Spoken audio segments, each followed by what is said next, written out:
तासातले प्रश्न बघा.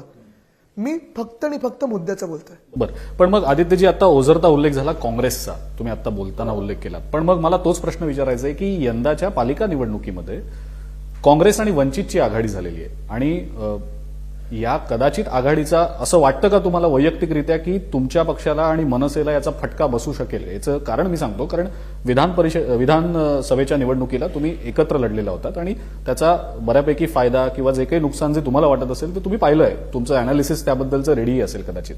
पण मग पालिका निवडणुकीसाठी काँग्रेस सोबत नसणं हे फायद्याचं वाटतं की नुकसानाचं वाटतं? बघा, दोन्ही बाजू आहेत. फायदा त्यांना पण झाला असेल आमच्या मतांचा, त्यांच्या मतांचा आम्हाला, जसं भाजपचं होतं किंवा आता कुठची नवीन युती आघाडी झाली तरी. पण एक आहे की तो त्यांचा पक्ष आहे, त्यांनी त्यांचा निर्णय घेतलेला आहे.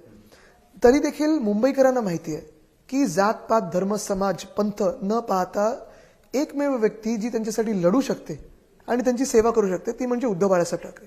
सोबत आता राजसाहेबांची ताकद आली, पवार साहेबांचे आशीर्वाद आहेत. मला वाटतं हे पुरेसे. आपण पाहताय की हे मुंबई प्रेमी लोक हे आमच्या सोबत राहतील. इव्हन धारावीचा जो विषय आहे, धारावीमध्ये पण मी सातत्याने 2-2.5 वर्ष पक्ष म्हणून पण, आणि मग धारावी बचाव समिती, मग सगळेच पक्ष त्याच्यात आहेत.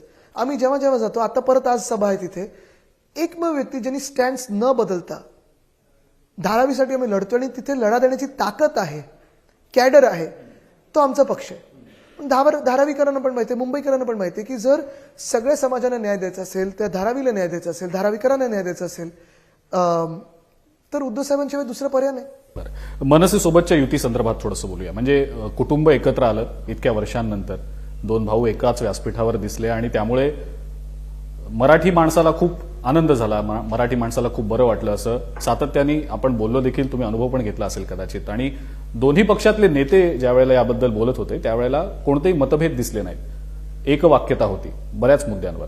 पण या निवडणुकीच्या अनुषंगानं ज्यावेळेला 2 पक्ष मनसे आणि तुमचा पक्ष ज्यावेळेला सामोरं जात आहे त्यावेळेला कोणकोणती चॅलेंजेस वाटली तुम्हाला की ही कदाचित आव्हानात्मक बाबी असू शकतात? म्हणजे आता सध्याच्या घडीला पक्षांतर होत आहेत बऱ्याच पदाधिकाऱ्यांची, कार्यकर्त्यांची, नेत्यांची, तुम्ही सातत्यानं बघितलं. बंडखोरीचा मुद्दा आहेच, पण तो प्रत्येक पक्षात आहे. बंडखोरी काही एकाच पक्षात आहे अशातला भाग नाही. पण 2 पक्ष कुटुंब म्हणून ज्यावेळेला या निवडणुकांना सामोरं जातात त्यावेळेला कोणकोणत्या बाबी तुम्हाला दिसल्या फर्स्ट हँड की हे अत्यंत ऍड्रेस करणं गरजेचं आहे सुरुवातीला? तुम्हाला खरं सांगू का, पहिलं म्हणजे आम्ही जेव्हा त्रिभाषा सूत्री आणि पहिलीतल्या मुलांवर तिसरी भाषा लादू नये ह्याच्यावर एकत्र आलो, तेव्हा एक वेगळं चार्ज, एक वेगळी एनर्जी ही दिसायला लागली. मला हेही आठवतं की जेव्हा उद्धवसाहेब राजसाहेब दोघेही डोममध्ये ते स्टेजवर आले एकत्र, अवतीभोवती सगळे जे लोक होते कुठच्याही पिढीतले, म्हणजे आजोबांच्या पिढीचे, वडील आणि काकांच्या पिढीचे, आमच्या पिढीचे, पुढच्या पिढीचे, सगळ्यांच्या डोळ्यात पाणी होतं. दुसरी गोष्ट म्हणजे नंतर पण आमच्या ज्या भेटीगाठी झाल्या ॲज फॅमिली म्हणून, कारण त्याच्यानंतर रिकनेक्ट झालो, जे एक कदाचित दोन्ही साईडला वाटलं असेल की नसेल मला माहित नाही की कसं होईल काय होईल, कुठेही 20 वर्ष कशी गेली, अर्थात तो एक व्हॅक्युम जो होता तो पूर्ण आता भरून निघाल्यासारखं वाटतंय. कारण अर्थात एक साधारणपणे 2 फॅमिलीज आम्ही एकत्रच, मी आणि अमित शाळेत असायचो, मस्ती करायचो, खेळायचो वगैरे, जिथे तुटलं होतं काही जे काही त्यावेळी झालं असेल, ते जे काही मी बॅड ब्लड म्हणणार नाही, पण जे काही त्यावेळी कारण होती ती सगळी दूर निघून गेली. आता सगळं क्लिअर आहे, आता व्यवस्थित आहे. बघा, दोघांनी, उद्धवसाहेब आणि राजसाहेबांनी 20 वर्षापूर्वी 2 वेगळे पक्ष चालवायला पुढे नेण्यासाठी त्यांनी निर्णय घेतला. दोन्ही पक्षाच्या विचारधारा जवळपास एक आहेत, काही काही पद्धती वेगळ्या असू शकतात, काही काही विचारधारा कुठे पुढे मागे 19-20 असू शकतात आणि नैसर्गिक, कारण 2 वेगळे पक्ष आहेत.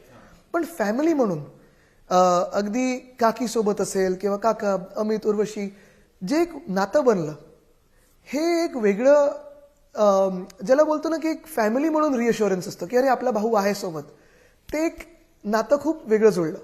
बरं, मराठी माणसामध्ये पण मला आठवतं की ज्या मिनिटाला हे झालं, डोमचा इव्हेंट झाला, मी कुठेतरी बुकशॉपमध्ये होतो, पुस्तकाच्या ह्याच्यातून बाहेर आलो, अर्थात 3-4 पुस्तकं हातात होती पिशवीत ठेवत असताना, आणि एक वयस्कर जोडपं माझ्याकडे आलं.